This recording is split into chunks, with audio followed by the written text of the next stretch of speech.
I'm Todd Jones, recovering from 30 years as a sports writer. Thanks for joining me as I sit down with some of the best sports writers of our time, who knew the greatest athletes and coaches and experienced firsthand some of the biggest sports moments of the past half century. We'll share stories behind the stories, some we've only told each other. Pull up a seat on Press Box Access. Mr. College Football. Now that's a title. It belongs to only one person, and that's Tony Barnhart. He's a legend, especially down south, and he's one of the kindest, most respected scribes in the business. We'll ask Tony about how he became known as Mr. College Football and ask him for some of his favorite memories of covering that sport for more than 4 decades. Hey, we'll talk a little ACC hoops history, too. But most of this episode is deep-fried football, as you'd expect when a Hall of Fame writer named for a sport joins you. Herschel, Bo, Tebow, the old ball coach, we got you covered. On to Hut Hut. Tony, it's great to talk with you again. Welcome to Press Box Access. Well, thanks, Todd. It's always love talking about the business and how the business has changed, and so I'm looking forward to this. Good. I'm glad you could join us. Now, I know we could talk for days, but I'll try not to keep you too long because I know the SEC bat phone could ring at any moment, especially if Nick Saban and Jimbo Fisher put on the gloves again. My Lord, have you ever seen anything like that? That's easy. The answer is no. I can't tell you how many times I was asked in the post-fight, Tony, have you ever seen anything like it? And I've been doing this a long time. And no, I've never seen anything like it. I've seen coaches, do press conference and sort of allude to something that's going on, to infer that something's going on, to maybe wink. Maybe suggest that something was going on. But I've never seen a coach to carry on the WWE analogy, come off the top rope the way that Jimbo Fisher did. And it's funny. I said, man, he was running hot. And somebody said, oh, you should have seen him the night before. If you thought he was running hot then, you should have heard it then. So no, never seen anything quite like it. Well, Nick and Jimbo, I think those two boys have more than a failure to communicate. And, you've been communicating to college football fans for nearly half a century. That's why you're known far and wide as Mr. College Football. I love that title. By the way, have you ever signed your name like that? I will. Sometimes when I'm signing autographs or doing books and stuff like that, I'll sign Mr. CFB because that's my Twitter. That's my Twitter handle. But is it on your wait a minute? Is it on your mortgage? Is it on your personal checks? They wouldn't give me a mortgage on that name. So, no, it's an interesting story. I can't take any credit for that whatsoever. When the AJC, I was with the Atlanta Journal-Constitution for 25 years. And towards the end of my time there, they began really ramping up their online presence. And the guy running the sports part of the online operation came to me and says, hey, Tony, we want you to do a blog. And I said, great. What's a blog? And they explained it to me. I said, oh, you want me to write something to get people online arguing amongst themselves? He said, that's exactly what it's going to be. I said, okay. All right. That'll be fine. He said, oh, by the way. Back to pro wrestling. Yeah. I said, oh, by the way, and we're going to give it a title. We're going to call it Mr. College Football. And I said, his name was Scott. I said, Scott, that sounds kind of cheesy to me. And he said, yeah, it is, but cheesy works on the internet. You'll find out. And so first time I wrote the blog, they put Mr. College Football, and been that way ever since. Well, it's certainly an appropriate title for you. By the way, I've never been called Mr. except for the authorities, Mr. Jones. But you certainly are an authority on college football. This 2022 season is your 47th, is that right? Covering college football? 40, I believe it's 46, yeah. Mm-hmm. 46, all right. Covering the game for newspapers, TV, internet, and radio. You've been with the SEC Network since it launched in 2014 as a writer and in studio. Prior to that, you're at CBS, ESPN, and like you mentioned, 25 years at the Atlanta Constitution-Journal. What have you loved about covering college football all of these years? The great thing about that, I went to my first game when I was 12 years old, something like that. And it was just how the place felt when obviously I grew up 30 minutes from the University of Georgia in Athens. and went with a group. And just the sights and the sounds and the colors and the pretty girls and the bands and the teams and the pretty girl. Did I mention the pretty girls? Yeah, pretty girls. Oh, yeah, that's right. Yeah. Yeah, and it was just special. And it's been that way ever since. I never thought I'd be able to make my living in the sport, but fortunately I've managed to squeak out a living doing it. And it's just fun. It's special. It's I've covered pro football and all the pro sports, and they're great, some of the greatest athletes in the world. But you don't get the feel. You don't feel the way you feel, particularly when football season starts. I mean, in my part of the world, Todd, you spend enough time down here. As soon as Memorial Day is over, and basically as soon as July 4th is over, people are stopping me in the grocery store, said, "Man, when is it going to get here?" I mean, people build their lives around college football, and I don't think you could say that about the other sports. They're all great, but there's just something special about college football. Do you have a favorite memory, a special feel moment as a journalist during all those years? One comes quickly to mind. It was the last BCS National Championship game at the Rose Bowl.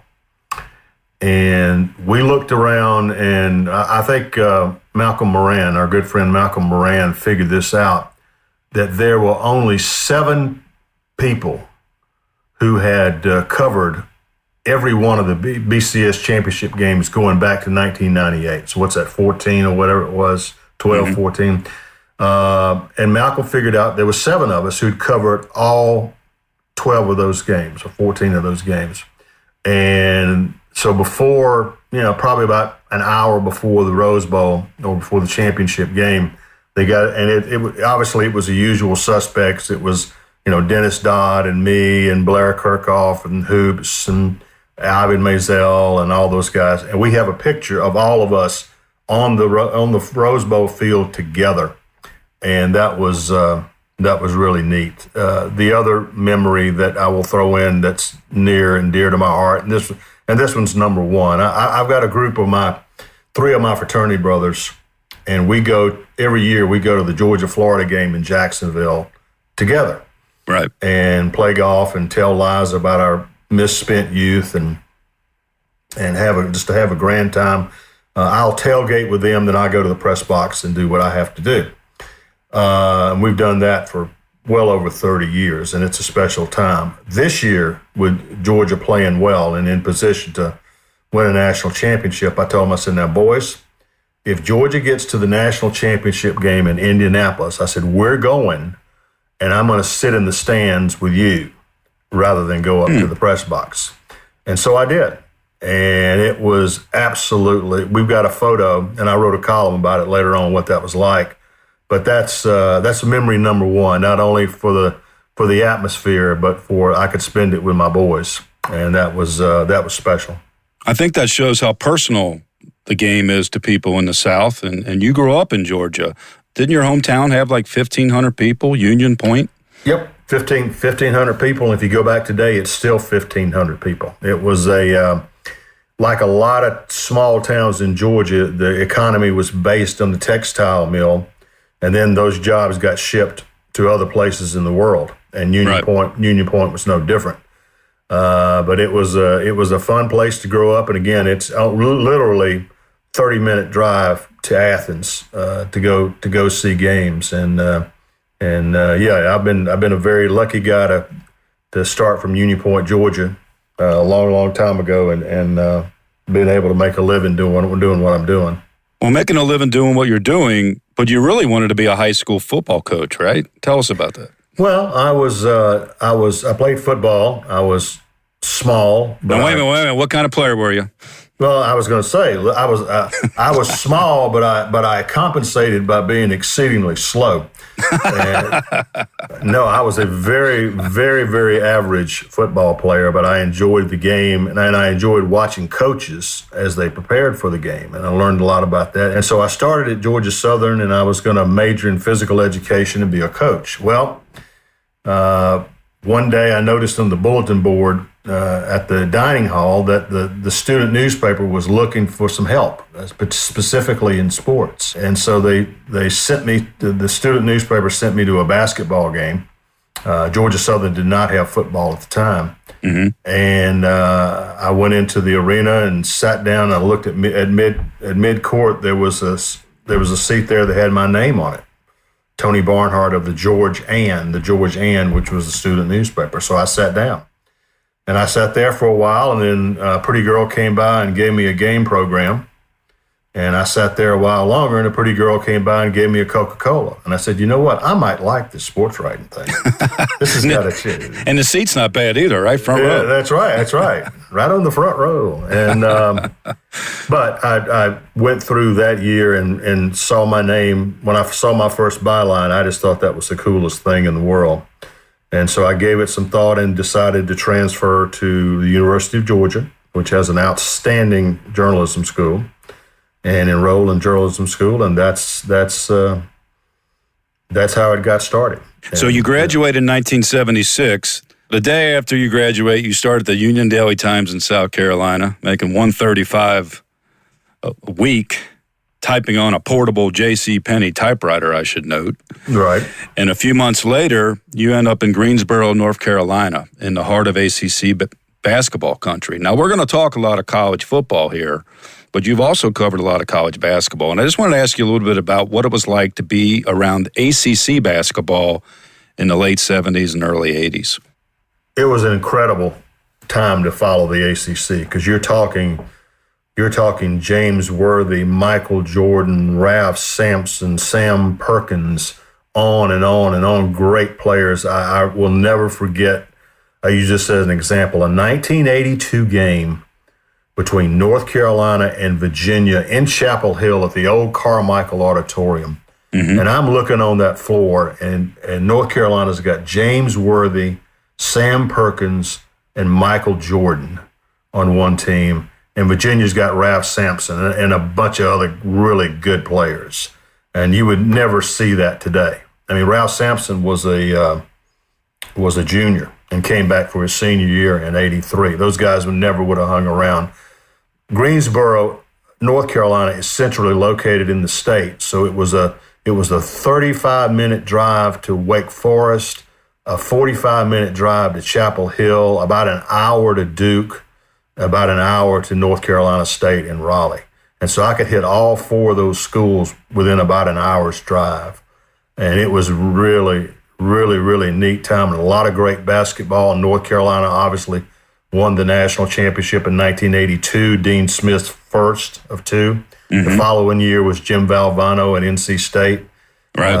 And that Cinderella story, I was at both of those Final Fours. All right, well, tell us about, I really want to know about that 83 title game when NC State upset Houston out there in Albuquerque, New Mexico. I mean, that's one of the iconic moments in college sports history. What was it like as a writer at that event? It was incredible. My first memory about it goes back to the day before. There was a writer for the now deceased for the old Raleigh News and Observer, Carlton Tudor, mm-hmm. who was just a wonderful character, a wonderful writer. And we were all staying at the media. We were all staying at the Marriott in Albuquerque. Wait a minute, hold on. Imagine that sports writers were staying at a Marriott. Shock. even then. Well, it's all about, Todd, you know this. It's all about getting the points. You got to get those points. You got to get the points. And so Carlton was going around the lobby with all these writers, and he's trying to get anybody, to pick NC State. And nobody will do it. Because you're talking about North Carolina State playing Phi Slama Jama, one of the greatest collections of basketball talent that has ever existed. And there's no way that North Carolina State can win this game. And so Carlton never found anybody to pick NC State, but I always remember that. And then when the game started, there was this incredible tension in the air, and it was an amazing thing to be a part of. Yeah, tell us about being inside the arena. It was when you think about the Final Four now, it's in these giant football stadiums, but this was a basketball arena. and, made for college basketball, really. And so the atmosphere fit the sport, if not what the event became. So what was it like inside there that night? Well, the arena was so small they couldn't get all the media in there. The media workroom was literally outside of the building. They had to put it together over there. But the tension was great. Houston jumps out to an early lead, but what happened was that North Carolina State wore them down, and Guy Lewis, as somebody famously said, Guy Lewis fell asleep and woke up and thought he was Dean Smith running the four corners. What he had to do is he had to slow it down, because NC State didn't slow it down. NC State ran the ball, and Houston looks up, and there's 10 minutes to go in the game. They've got a little lead, but they're exhausted. So Guy Lewis slowed the game down to get his guys catch a break, and that enabled NC State to sort of hang around, and the finish was just incredible. Did you think Wittenberg's shot had a chance to go in? No. I was sitting there in mid-court up a few rows, and you could tell when it left his hand that it wasn't going to get there. But you're sitting there watching, and you see Lorenzo Charles just suddenly come out of nowhere and grab it and put it back. And, Todd, me being the calm, objective journalist that I am, I jumped up and when the ball went through and it was obvious what had happened, I said, son of a gun. Although I didn't say son of a gun, I said something else. They did it. I looked at my watch. I had exactly 25 minutes to make the first deadline. and away we went. Exactly. Did you see Valvano running around the court? I did. You were watching that whole thing. He's running for, as he says, he's running for somebody, find somebody to hug. Yeah. And it was, and the energy was just unbelievable. It was just the contrast. It was incredible noise down on NC State's end. And the Houston guys were just literally in shock. You can still see the images of guys beating on the floor. I mean, it was, you're talking about Akeem Olajuwon and Clyde Drexler and, Larry Michaud and all these guys. It was just an incredible basketball team. But NC State, to Valvano's credit, he had a veteran team with Wittenberg and Lowe and Thurl Bailey, and they hung in there and found ways to win. That was an incredible team to cover, period. A lot of people don't remember this. Derek Wittenberg broke his foot in December and was out for a long, long time, and the team just went down. Wittenberg comes back, and they still haven't adjusted, but they finally figured it out. And, of course, the national championship game was the big one.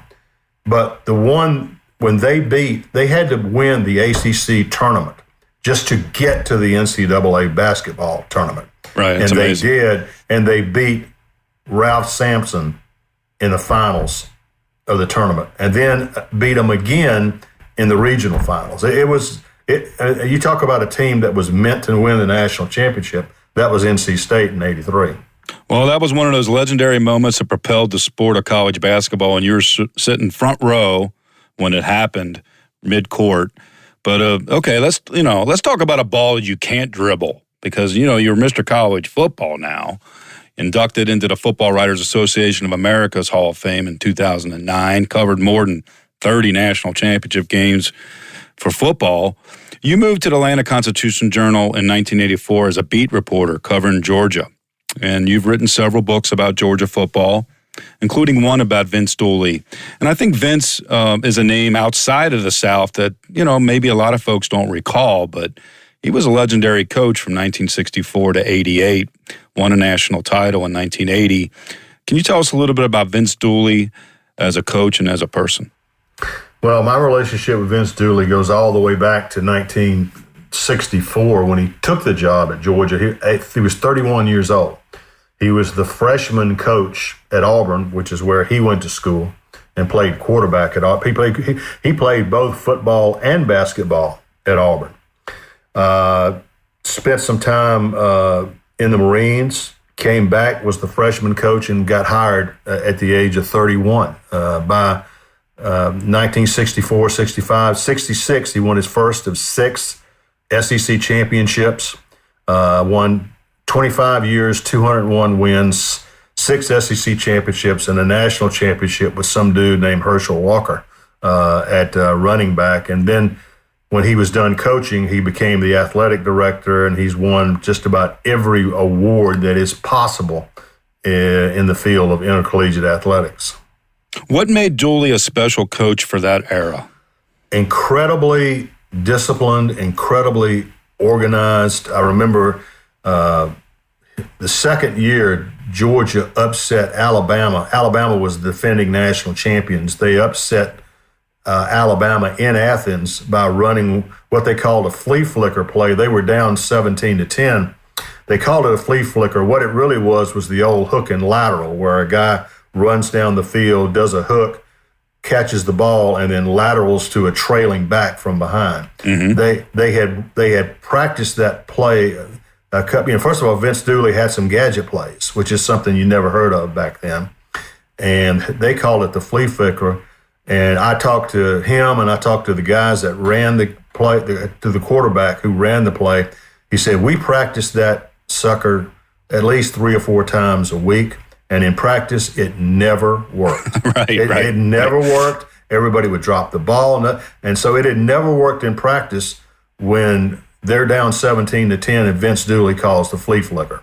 And the quarterback told the guy who brought the play in and said, this is no time to be kidding around, dude. What is the play? He said, no, coach said run the flea flicker. So it from Kirby Moore to Pat Hodgson, who was the tight end, and he caught the ball and lateraled it back to Bob Taylor, who ran it for a touchdown.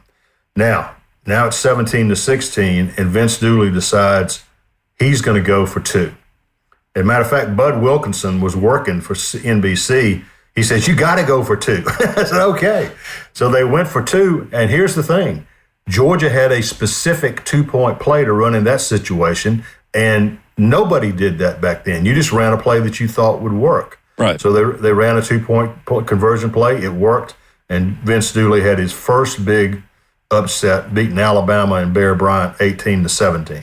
Right. Well, he was, he's running gadget plays, and, he's right there at the cutting edge of strategy. He's also a guy that I think about, he was a legend, but he kind of a legend on a human scale. He seemed like the type of guy that you could get to know as a person, especially in those days. What kind of person was he to deal with as a writer? Yeah, great, because Vince Dooley is the original Renaissance man. He is a student of history, has visited all the major battles from the Civil War, has written several books about that. He is a master gardener as a horticulturist. He has an incredible flower garden behind his house, and people will stop and ask to look at his gardens. So he is interested in everything, and so he is strictly not. And he was going to run. He almost ran for governor, and decided not to do it. But he is much more than a football coach. And what's been neat for me is, I started following Georgia with that 65 game that I just told you about against Alabama, and Vince Dooley was a hero, and then he later became a friend, and now we're very good friends. That's great. You mentioned Herschel Walker, on that great 1980 national championship team that the Bulldogs had. He was a freshman that year. I think he averaged like 5.9 yards a carry, which is insane when you think about it. Now, that was a couple years before you got to Atlanta to cover Georgia. But do you remember Walker as a college football player? Oh, sure. I got back for some games during that national championship year. He was just an amazing thing about Herschel Walker is when he comes in as a freshman, he had played at the lowest classification level in the state down in Wrightsville, Georgia. And he was so big and strong, he would just run over people, but nobody knew how his skills were going to translate at the college level. Now, everybody thought he was going to be really good, but the fact of the matter is he did not start his first college game. They were not particularly impressed with what he had done in practice. And so he had not played. All of a sudden, Georgia found themselves down 15-2, and they put Herschel Walker in the game. And then that's when that famous scene of him running over Bill Bates the former Dallas Cowboy. He runs and scores a touchdown, and then he scores another touchdown. Georgia wins the game 16-15, and away they go. But what happened the following week, they played Texas A&M, and on just a basic toss sweep, he outruns everybody at Texas A&M for a 75-yard touchdown. And Buck Bellew, who was the quarterback, told me, he said, when we saw that, we said, my goodness, what have we got here? Right. And from then on, from the Texas A&M game on, he was a superstar, and he didn't win the Heisman Trophy. Marcus Allen won the Heisman Trophy because he had 2,000 yards. But Herschel Walker was the best football player in the country that year. Well, Herschel skipped his senior year, went to the USFL, and he later was with obviously the Dallas Cowboys, and then the big trade to the Vikings, and after the NFL, he was in bobsledding. Now he's running for Senate. Yeah. So when you say Herschel Walker, he means a lot of things to a lot of people. But I always think about what made him so special as a college football player. When you think about that question, what comes to mind? Nobody had ever seen that combination of speed and power. You've seen a lot of great power. Herschel was 235, 240, but we had never seen anybody run that fast, carrying that much weight. And it was incredible. And I will never forget 1980. Actually, I think I said Marcus Allen won the Heisman Trophy. George Rogers won the Heisman Trophy in 1980. And Georgia and South Carolina played in Athens.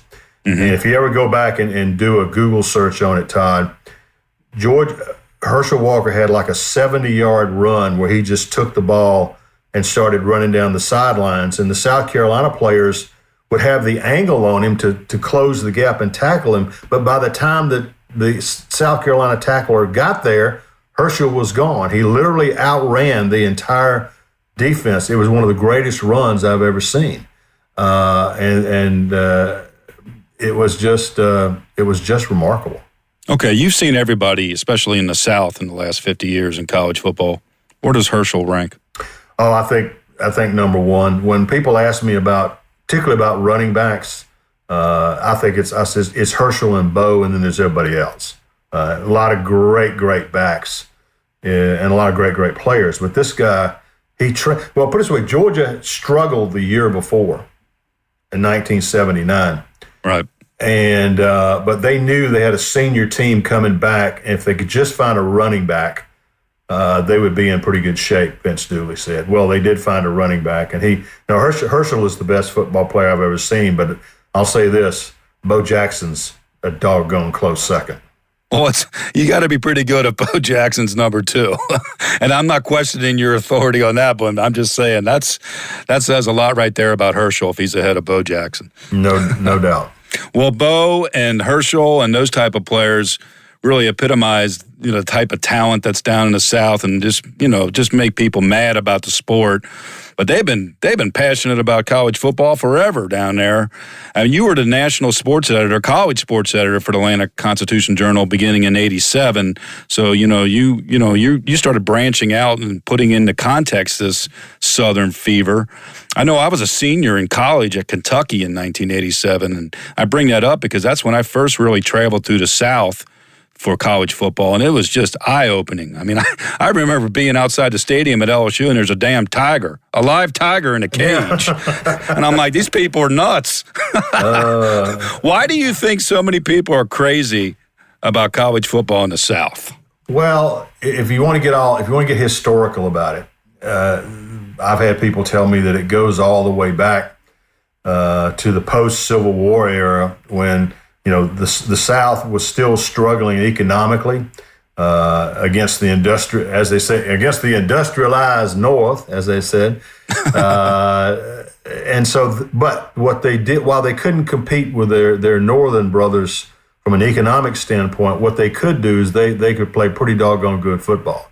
So there was a certain Southern pride in the ability. Well, I'll give you an example.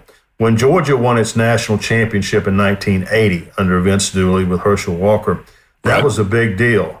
But what was a bigger deal was that Georgia beat Notre Dame to win that national championship. That was a really big deal.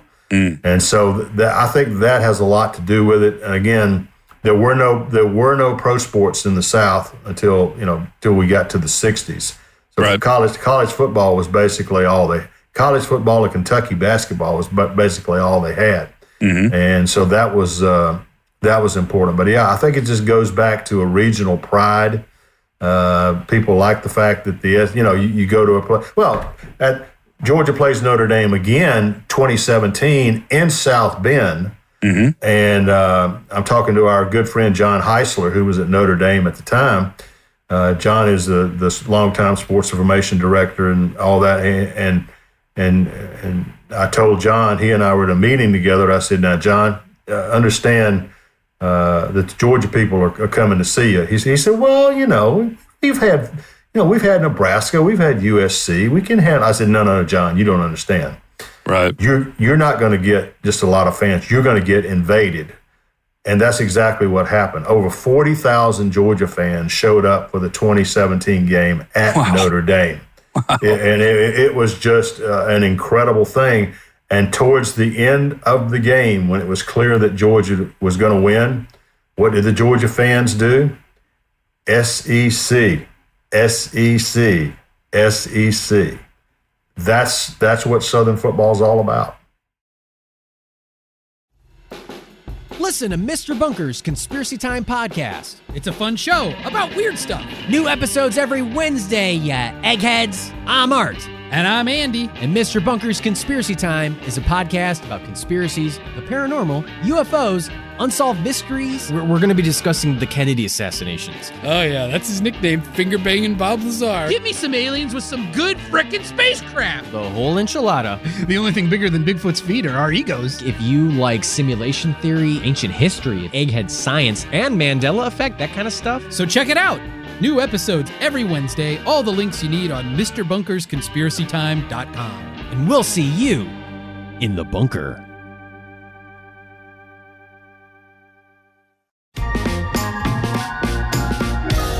Well, the Union sent General Sherman down south, and he won the SEC in 1864 and 65 with the wide tackle 6 defense and that's right, wing T offense. So I can see where there were some upset folks down there. The passion, it is legendary, and if you almost have to see it in person to believe it. So with that said, give us some crazy moments, some anecdotes that you have witnessed covering college football in the South. Well, there have been a lot of great ones. It's the plays that you don't accept. Now, I wasn't there. This is part of one of my favorite stories. Georgia played Florida in Jacksonville. Georgia is ranked number 2 in the country with Herschel Walker, and Notre Dame, who's number 1, is playing Georgia Tech in Atlanta. I was still working for the Greensboro, North Carolina newspaper, so I had to be in Tallahassee. I couldn't go to Jacksonville, so I sat in my hotel room and watched it. And so I could put on, since I wasn't covering the team, I could put on my fan hat and pull for Georgia and all that kind of stuff. Right. Stayed at the Econo Lodge in lovely Tallahassee, Florida. Hey, you got to get those Econo Lodge points too. Come on. Absolutely. That might get you free hot water at some stage if you get enough points. Well, and what was interesting, I was covering North Carolina A&T for my newspaper, the Greensboro Daily News, and they were playing Florida A&M, and so I couldn't get over to Jacksonville, so I watched it on. And so everybody now knows, if you follow Georgia football at all, the incredible Buck Bellew to Lindsey Scott touchdown pass. Georgia's down by 1, 21-20 with a minute left, 3rd and 7, and they've got the ball at their own 7-yard line. The great call, run, Lindsey, run. Run, Lindsey, from Larry Munson. And so the plays run, Lindsey Scott scores a touchdown. I jump up out of my chair in the room and put my fist through a hanging lamp and just absolutely destroyed it. and so, okay, this is great. So I'm checking out. I go cover my game. I'm checking out the next day, and I said, "Hey, could I speak to the manager?" He said, "Well, I'm the manager on call."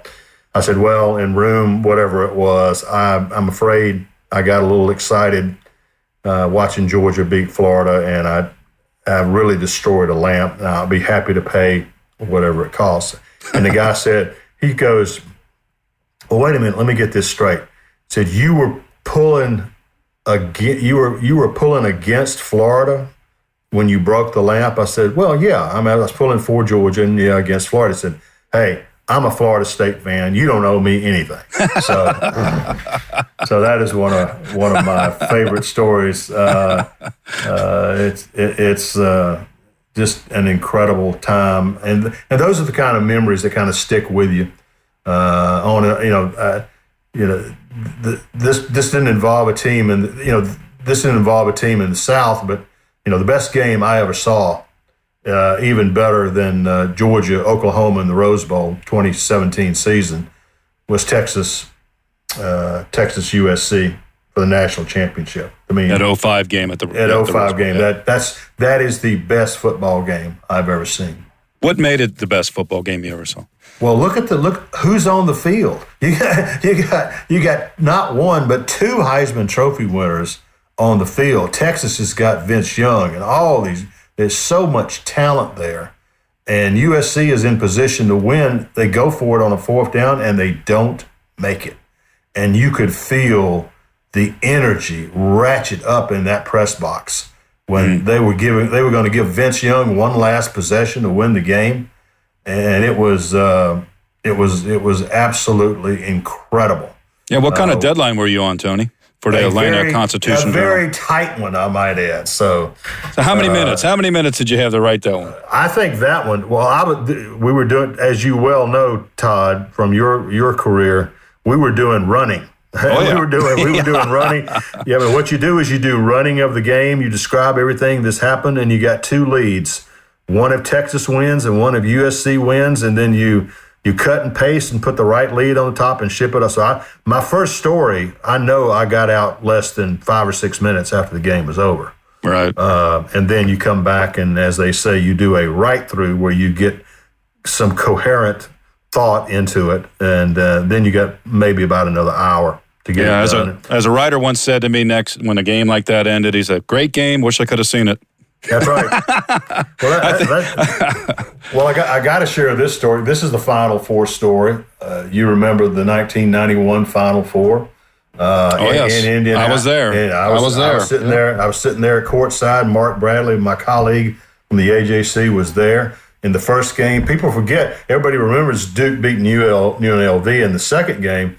What they don't remember is that Kansas and North Carolina in the first game of the semifinal. And Dean Smith got thrown out. Right. He gets tossed by Pete Pavia, and it was just an incredible thing that was going on. So I couldn't stick around and watch. I had to go chase that story. Hank Nickel, the supervisor of officials, had to have a press conference to explain what was going on. I thought Bill Guthridge was going to take out that official. Bill Guthridge was Dean Smith's longtime assistant. He's chasing the officials out into the tunnel. He's so mad. And all this is going on. I get back to my seat. I got to write this stuff. And all of a sudden, this game is going. We're in the second half. I said, Mark, someday, that's a hell of a game. Will you tell me what happens? Exactly. Right. But I did finish in time to get a story in. But it's just it's crazy stuff like that you remember. Well, that's what makes college sports so passionate. A lot of times the schools or state universities, they have the name of the state right there on their jerseys, and people can just get wrapped up into the emotion, and it makes it just adds a layer of context to the event, especially when you have a rivalry, and you certainly have rivalries in the South and the traditions and the game day. When you're writing for that type of passionate fan base, college football in the South, what is it like to write for that audience? What kind of hate mail have you gotten over the years? Well, first of all, you better have your facts straight, because if you don't, somebody is going to point that out. I mean, the fans down here know not only that they are passionate, that is true, but they're also incredibly knowledgeable. They will talk to you in terms like, my child wasn't born in 1972. My child was born the year that Auburn beat Alabama in punt, Bama punt. things like that. And so the fans here are very, very knowledgeable, and they're not very forgiving if they feel like you have slighted their team in any way. And many of them do feel that way because I have heard from them. Well, it's all right. So tell us, what have you heard? Oh, no, it's just, they said, well, it usually begins with, you hate fill in the blank. I said, no, I don't hate anybody. I wrote the facts of the game as I saw them or what I thought them to be. But Right. people assume if you write something that's not completely positive that you hate their team, and you don't. You don't, but you're trying to give an objective look as to what you see. But Right. the rivalries down here are just absolutely incredible. I mean, and first of all, when people ask me about the great rivalries in Southern football, I purposely do not mention Alabama-Auburn. And so they'll say, well, what about Alabama-Auburn? I said, I thought you wanted to talk about football rivalries. Alabama and Auburn's way bigger than a football rivalry. It's Jim Fife, who was the longtime voice of Auburn. He's deceased now. He said he moved to the state of Alabama from Kentucky. And he said, when you move to this state, first of all, if you're born in this state, you're either born Alabama or Auburn. You can't straddle a fence. You have to make a decision. You have to pull for one or the other. And he said, if you move into the state of Alabama, you have to declare. You can't be ambivalent about it. And Gene Stallings, the former Alabama coach, once said, Alabama-Auburn is the only game I know that they talk about it on January 1st.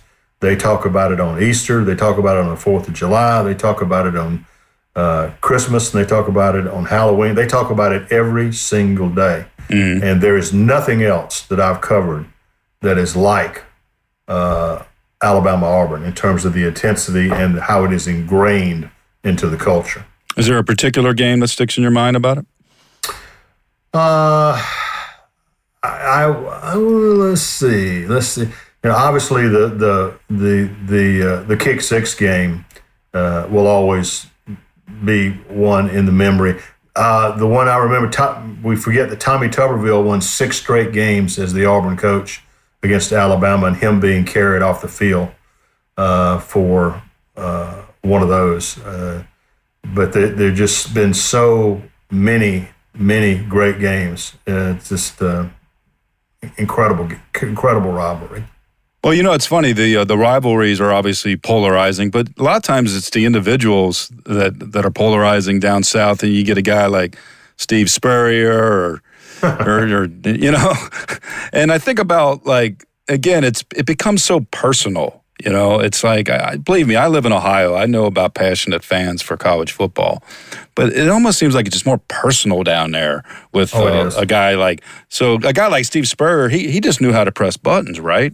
Right. I give you a Steve Spurrier story. Steve Spurrier, of course, won all those championships and national championship as coach of the Florida Gators. But then he went to South Carolina and had an incredible run. He really did when you think about it, yeah. Yeah, three straight 11-win seasons, had an incredible 4-year run. And one thing I've known Coach Spurrier since he was the head coach at Duke back in the late 80s. And so occasionally I would just give him a call just to see what he was doing, see if he'd say anything, you know, off topic column.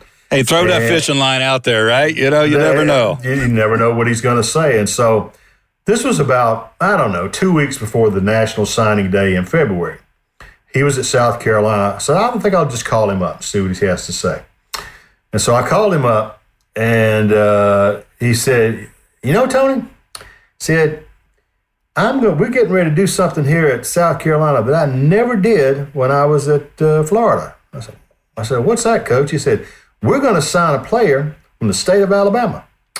He said, you know, when I was at Florida, I never could sign a player from Alabama. It really bothered me. He said, of course, now later on we found out them scholarships that Alabama was given was worth a lot more than our scholarships. And I said, hey, that's pretty good, Coach. Can I write that? He said, yeah, go ahead and write that. So I did. And while I got my chops busted on Twitter, nobody ever said the story was wrong. Right. That's your ultimate defense. Whenever the subject line in your email says "You're an idiot," YOUR, yes. Just say, first of all, get your facts right. That's right. So a guy like Spurrier is polarizing, but even a guy that really, didn't, a guy like Tim Tebow, who basically represented good things on the field and off, even he can be polarizing in the South. I don't know if I can recall a character in the last 20 years for certain that just seemed to drive people mad like Tim Tebow. Yeah, I never understood it. Of course, I have the benefit of getting to know Tim Tebow well on a personal basis. One of the really, really quality human beings I have ever met in my life. Very kind, very patient when fans would come over and mob him for autographs and stuff like that. So I never quite. I think the reason he was a polarizing figure is they won most of their games when he was the quarterback there, and people do have a tendency to resent losing. So I think that had a lot to do with it. But no, I never understood the polarization around Tim Tebow, and nobody ever gave me what I thought was a good enough explanation. So, is there a time around Tebow where you can maybe shed some light on what it was like just to be around that scene, like even at a hotel or a stadium, where it just seemed like it was almost like, the masses would just like be drawn to him? He was a rock star because he was something. He was a very, very talented football player who had a great humanitarian streak in him. His father did a lot of humanitarian work, and so that just made him. He won the Heisman Trophy and as a sophomore, and so he was really something. But I was always impressed when I was around him at various functions where he'd be so patient with the fans, and I've seen him speak, give motivational talks and things of that nature. And I guess part of the polarization is people don't believe he's too good to be true. And what I found in my experience is, no, he's not too good to be true. What you see is what you get. Well, I think Tebow, to me, kind of personifies how the game of college football grew beyond its borders, really reflective of the television age that we all live in with sports today. College football, as you mentioned, had been a regional game. Mm-hmm. And by the way, if you ever get a chance, listeners, you got to read Southern Fried Football, The History, Passion, and Glory of the Great Southern Game, written by one Tony Barnhart. That is the book to read about the passion of the Southern football. But it went from a regional game to more of a national game where we are today. Mm-hmm. And it really kind of started with the SEC expanding, I think, in the early 90s and putting in that first 92 SEC Conference Championship game because, after that, I think at the time, some of the people in the SEC weren't even for that, right? Gene Stallings was against it. Absolutely. I will never forget the SEC meetings down in Destin when Roy Kramer announced to everybody that the SEC was going to expand to 12 teams, and then they were going to create a conference championship game from the two divisions because Roy Kramer, being the visionary that he is, just a genius, found a little-known codicil in the NCAA bylaws where if you had more than 10 teams, you could if you had more than 10 teams, you could split them up into divisions. But the only way you could have a championship game is to have divisional play, and that later changed. So he told the coaches what he was going to do. And the coaches walk out of that meeting, they're shaking their heads. And I was one of the reporters standing next to Gene Stallings when he said, we will never win another national championship in the SEC. That was the spring of 1992. In the fall of 1992, the University of Alabama won the national championship. So his Crimson Tide did, right? Exactly. Well, I think Roy Kramer kind of saw the future a bit, right? Let's say what it is. He saw that it could be more of a national type of game, even though the regional passion was there. No question. And once And once the conference championship game got started, everybody else followed suit. The other move that Roy Kramer made that was just as big, that put us on the track to a national sports, was the creation of the BCS. He wanted to come up with some kind of championship game where 1 versus 2 would play each other. And there were a lot of meetings and a lot of discussions with him about this, but and nobody, I don't know that has been more energy expended fussing and cussing about anything as much as the BCS was. Oh, yeah, right. But the fact of the matter is, the BCS, while it guaranteed the top 2 teams would play, and it didn't guarantee that the best 2 teams would play. It guaranteed that the top 2 teams would play.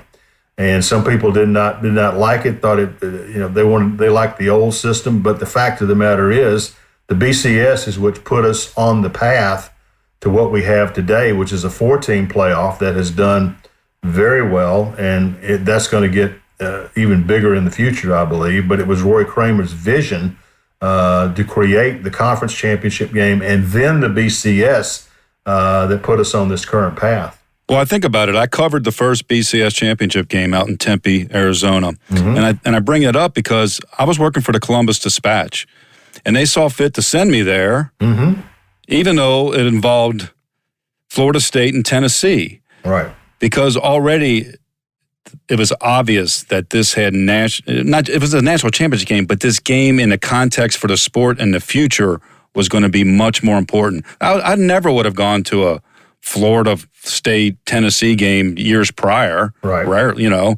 From Ohio, but that really set the stage for moving forward. Everything is starting to become national, right? And you knew that the national championship was going to be decided that night. It wasn't going to be this. Well, all the bowl games are played and the votes come out tomorrow. No, right. A champion was going to get crowned that night, and the Columbus Dispatch wanted to be part of that because their hope is that Ohio State would be in that game a bunch of times. So that's why college football is a national game, and think about this: during the BCS with the BCS formula, people would stay up late at night to watch these games that could ultimately, Hawaii's playing at 2:00 in the morning, but the outcome of that game might impact the BCS formula that picked the top 2 teams. Right. Well, you were a national college writer for the Atlanta Constitution-Journal until 2008, and then you struck out on your own. You were working for CBS, ESPN, and like I said, you joined the SEC Network in 2014, where you still are, and writing and on TV and on the radio and everywhere. And, I think it all kind of comes full circle. Even though it's grown to this national game in terms of perspective, I think it's really neat that you brought up that there you were in February in the stands, sitting with your fraternity buddies, watching the game. Does that say something to you about what the game means to people, the friendships and the love and the generational interest that you were there with your buddies and not working that night? Right. It's really a cultural event. And when you go to games, particularly in the South, you'll see a tailgate with 3 or 4 generations of people there. It is built into the fabric, particularly of our culture. And it is something. It's much more, as one coach told me. It's not a game. It's a way of life. It's particularly a way of life for the folks down here in the South. And we look forward to the season getting started, and people will plan their weddings and plan everything around. One of the basic rules that we have down here, and this is understood, is you do not have a wedding during football season. You just cannot do it, because I had one young lady told me about scheduling her wedding in football season. She said, I had no idea, and all of a sudden I look up and 3 of my bridesmaids said they can't come. Okay, they got season tickets. I mean, wait a minute. I got married in Kentucky on a Saturday night in December, and there were people at the reception watching Kentucky play on TV. I do recall that. I'm not going to name names. I'm just saying. That's you do that. You do that at your own peril. Right. Well, Tony, you're going to be back in press boxes and on the sidelines and in the studios this fall. Nearly 50 years of college football coverage, and I'm so glad that you're going to be there. You're going to be there as a member of the Georgia Sports Hall of Fame, which we were enshrined in May of 21. So congratulations on that. And I do say that Marie, your wife of 44 years, deserves a special shout-out because anybody who can be married that long to a sports writer deserves some kind of credit. It's amazing. It's absolutely amazing. And I told her one day at breakfast, now she's the one that keeps me grounded because she'll look at me like, Mr. College Football, who are you trying to kid? Okay. I said, sweetheart, I told her one night morning breakfast, I said, in your wildest dreams, did you ever think I'd be able to do all this? She says, well, first of all, honey, you know I love you. But you were never in my wildest dreams. I mean, come on. So.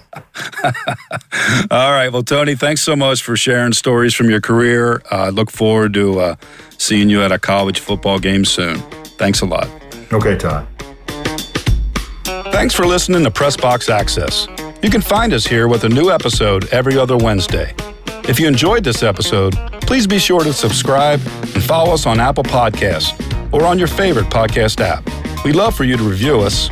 5 stars would be nice. Follow us on social media.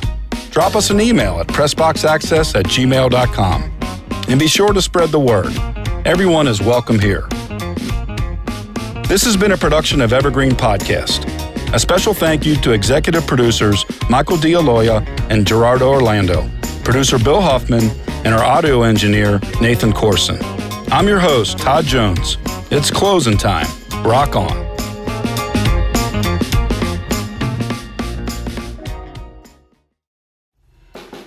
Listen to Mr. Bunker's Conspiracy Time podcast. It's a fun show about weird stuff. New episodes every Wednesday, ya eggheads. I'm Art. And I'm Andy. And Mr. Bunker's Conspiracy Time is a podcast about conspiracies, the paranormal, UFOs, unsolved mysteries. We're going to be discussing the Kennedy assassinations. Oh, yeah, that's his nickname, Finger-Banging Bob Lazar. Give me some aliens with some good frickin' spacecraft. The whole enchilada. The only thing bigger than Bigfoot's feet are our egos. If you like simulation theory, ancient history, egghead science, and Mandela effect, that kind of stuff. So check it out. New episodes every Wednesday. All the links you need on MrBunkersConspiracyTime.com. And we'll see you in the bunker.